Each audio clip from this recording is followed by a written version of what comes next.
Hello and welcome to How to Solve YouTube channel, where we share tips and tricks in just a minute.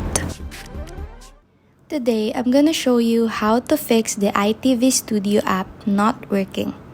So first, go to your app store, then click on search. Search for ITV Studios, then see if the app has any updates. If it does, simply update the app. But if it doesn't fix the issue, open your device settings, then scroll down to General. Then tap iPhone storage and look for an ITV Studio. Once done, tap Offload app, then tap again to confirm. Then, reinstall the app and see if it fixed the issue.